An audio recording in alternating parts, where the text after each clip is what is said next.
भारत आणि पोलंड यांच्यातल्या घनिष्ठ राजनैतिक संबंधांना 70 वर्ष पूर्ण होत असताना आपली पोलंड भेट विशेष महत्त्वाची असेल असं पंतप्रधान नरेंद्र मोदी यांनी म्हटलं आहे। पोलंड आणि युक्रेन दौऱ्यावर रवाना होण्यापूर्वी जारी केलेल्या निवेदनात त्यांनी हे सांगितलं। लोकशाही आणि सर्वसमावेशक तत्वांप्रती असलेली सामायिक वचनबद्धता दोन्ही देशांमधले संबंध वृद्धिंगत करणारी आहे असं पंतप्रधान म्हणाले। पोलंडचे राष्ट्रपती आणि पंतप्रधानांशी चर्चा करायला आपण उत्सुक असल्याचं त्यांनी सांगितलं। पंतप्रधान आज आणि उद्या पोलंडला भेट देणार असून गेल्या 45 वर्षांमध्ये भारतीय पंतप्रधानांची पोलंडची ही पहिली भेट असेल। पोलंडला आगमन झाल्यानंतर पंतप्रधानांचं वॉर्सा इथं औपचारिक स्वागत केलं जाईल। त्यानंतर ते पोलंडचे राष्ट्रपती आंद्रेज सेबॅस्टियन दुडा आणि पंतप्रधान डोनाल्ड टस्क यांच्याशी द्विपक्षीय चर्चा करतील। याशिवाय पंतप्रधान पोलंडमधल्या भारतीय समुदायाशी संवाद साधतील। त्यानंतर पंतप्रधान युक्रेनसाठी प्रस्थान करतील।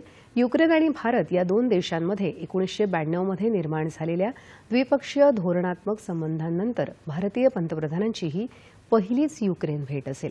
पंतप्रधानांच्या या कीव भेटीदरम्यान आयोजित विविध कार्यक्रमांच्या माध्यमातून राजकीय, व्यापार, आर्थिक, गुंतवणूक, शिक्षण, सांस्कृतिक क्षेत्र, मानवतावादी मदत आणि इतर द्विपक्षीय संबंधांच्या विविध पैलूंना स्पर्श करतील।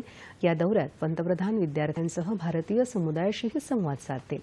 पंतप्रधानांच्या युक्रेनच्या ऐतिहासिक भेटीमुळे द्विपक्षीय संबंध अधिक दृढ होतील आणि त्यांचा अधिक विस्तार व्हायला मदत होईल असा विश्वास त्यांनी व्यक्त केला।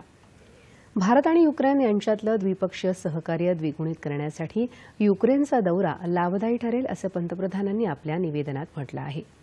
सध्या सुरू असलेल्या युक्रेन रशिया संघर्षात शांततामय मार्गाने तोडगा काढण्यासाठी भारताची कशाप्रकारे मदत होऊ शकेल याचाही विचार या दौऱ्यात करण्याची संधी मिळेल। भविष्यात या दोन्ही देशांचे भारताबरोबरचे संबंध अधिकाधिक दृढ होत जातील असंही पंतप्रधानांनी म्हटलं आहे।